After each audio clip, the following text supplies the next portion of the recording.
his apartment later. She opens the door to Freddie. He rushes to her kitchen, grabs an ice tray out of the freezer, and starts to munch loudly on the ice cream. They throw themselves down on the couch, Freddie resting the ice cream tray on his chest. Well, my night was a disaster, nightmare success. Day at the beach, Shane Fest blackout party. How's the art candy? You're 20 right now. Just polish it off, but I'm sure we can find some CDs to scrap. He starts to rummage through her CDs, inspecting the cases, selecting them, maybe sitting down and scraping them. She'll do. I mean, she's 12, and she's an animal hoarder. No, really? Beavers? Tigers? Hamsters. What's the count? 35. Doesn't want to get rid of it. She doesn't want to get rid of any. Hot. He's managed to scrape together 2 lines, snorts one, handing her the case. She takes it. This doesn't really count as big drugs, right? I mean, it's not like it's gonna work, and I haven't really had a drink all night. Man, remember when Betty was dealing and she had that huge garbage bag that was all filled with magic dust on the inside? And she'd always pretend to lick that whole thing clean, but then busted out at the last minute. That was sweet! That was sweet. Sweet and sad. Last of us were Dude, I can't believe you met a real animal hoarder. Then think she'll bring some of her hamsters to that opening? Mona lays back on the couch at the feet, closing her eyes. I'm gonna die alone. Next scene, interior Silver's house, night. A swanky Hancock Park house. People mill around the cocktails and hors d'oeuvres.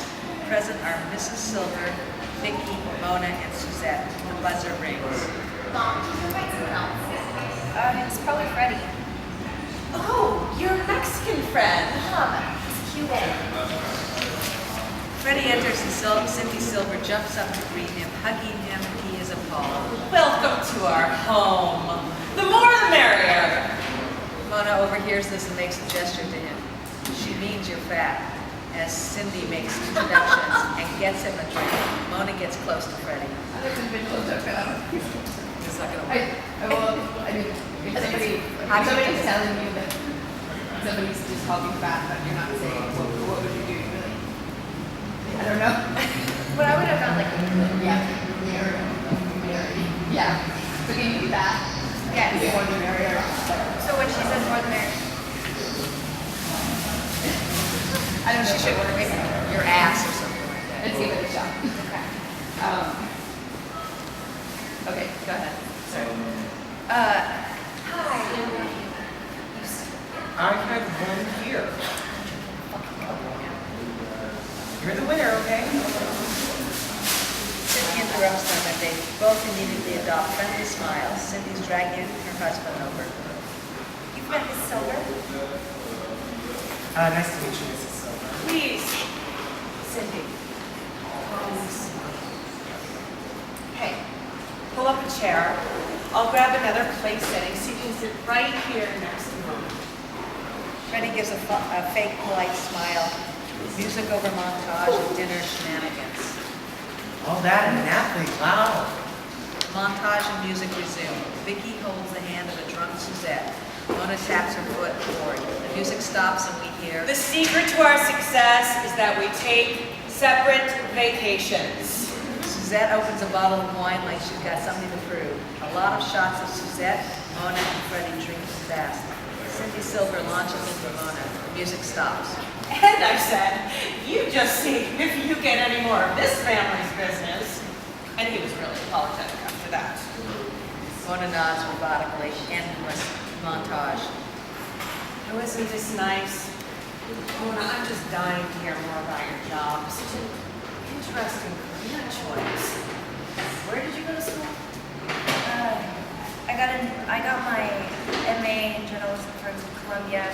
I started out working hard to get an advice column in any paper, but everyone just said it was an antiquated concept. Then, of course, the whole landscape changed with the internet. Here I am. Isn't that always how life works? Well, of course, you figured out a way to get yourself out there. You were such an acerbic writer. I mean that in a good way, like a more modern-day Dorothy Parker. Mona smiles politely, uncomfortable that the party's attention has been turned towards her. Freddie mugs at her while no one is looking. Mrs. Silver leans in. But what I want to know is, where do you get your ideas? What informs your opinions? I guess what I'm asking is, What is your ethical base? Freddie catches the last bit and chuckles. Mona is deeply uncomfortable and squirming in her seat. I guess I call him like I see him. How do you see it, Mona, really? What do you draw upon? What experiences? Your own relationship? How long have you and Freddie been together? Oh my God, Mother, they aren't dating. Oh, I'm sorry. I didn't mean to rush anyone into any definitions. At any rate, I don't pass any judgment. Vicky, you know I've always been very accepting of your lifestyle choice. Freddie chuckles along with Mona as he pours a drink for himself and for Mona. I don't drink. Vicky's becoming increasingly hysterical. You're like, you said this a million times and you really don't get it. Like you're just really pissed off, like don't put your hand for me. But you know, I think you're trying to say it to yourself too, you know? Yes. Mona can barely take it. She lifts up the glass of wine Freddie poured for her and checking over her shoulder to see if he's looking down at her. Mother, we're making everyone uncomfortable. Darling, don't be silly. We're all having a wonderful time. Where was I? Mona's column. Actually, I want to read up some help. I can see that you are obviously bright and accomplished, but I wonder to myself, who advises the advice columnist? Gives Mona advice. Because I have been a student of Eastern religions for some time now, and my latest teacher has introduced me to something fascinating. It's called the stream, and it can be used to examine the future. I've used it to predict Max's soccer team wins and to see how Vicky's career is going to blossom. Vicky is mortified. Suzette chuckling. Mona pours more wine and downs it, perversely enjoying what's happening. She leans in, engaged. Really? Is it something you can demonstrate for us now, or do you have to be alone to do it? Actually, it would be great to do it right now when there's so much loving and supportive energy in the room. Mom, please, we do not do the stream right now. You'll have to come over some other time when my children aren't here to be embarrassed by me. Come on, Vicky. I'm really curious. Anyway, maybe your mom could tell you something about your big show next week. And Magda, you get that she's just like, please just be a freak right now. Like, Yeah. can we just include her and let's just see how weird Yeah. this is. Vicky glares at her. Mrs. Silver smiles and drops cross-legged to the floor. Her eyelids fluttered lightly as her fingers seemed to be playing an invisible keyboard in the air. Mrs. Silver starts to make a soft wailing sound, which grows alternately faint and then strong. She continues to hum and whirl, fingers flitting about. Freddie watches from the doorway. He and Mona exchange a happy glance at how weird everything has gotten. Future. Suddenly, Mrs. Silver stops, eyes popping open, out of breath and flushed. I saw a big night.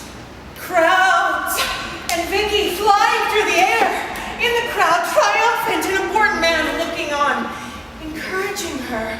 Her hair was very long, like a mermaid. Beautiful. Vicky smiles to herself, trying to contain the fact that she likes these images. Freddie stifles a laugh. Mona nods gleefully at the revelations. Mrs. Silver gets up off the floor, weeping a little as she goes towards her chair.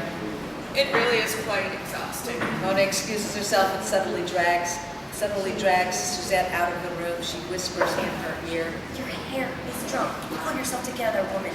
Now tell me, why are you looking for real liquor in the house? I'm going with you. Interior, Silver's kitchen, continuous. Suzette and Mona walk into the kitchen and then from a separate entrance, Freddie. Freddie and Mona eye each other. Suzette disappears into a pantry and then comes out with a bottle of Jack and several shot glasses. Freddie raises an eyebrow. Mona shrugs. She sloppily pours 4 shots and she, Mona, and Freddie all do them without a word. Does my hair really look that bad? Okay, if that woman calls me Jen one more time, I'm gonna puke. How are we getting out of this thing anyway? Club Cirrhosis. Big show. Jeanette will be going if you didn't come. Good plan. Just make sure the Silvers don't come with us. They love Jeanette. Suzette is squinting as she pours more shots. Vicky walks into the room. She's mortified at everyone. Mona stands up. Suzette puts the bottle down. Freddie adopts a so what expression. What is going on in here? Before anyone can answer, the voice of Mrs. Silver comes booming in from the next room. What are you all doing in there? Come into the living room. We're going to show Vicky's 9th birthday video. She's doing Pat Benatar's Hit Me With Your Best Shot. Suzette, pull yourself together. This isn't my family. Freddie! They all file dutifully towards the video. Interior Silver's TV room a little later. A John Bonet-esque young Vicky sings from the screen.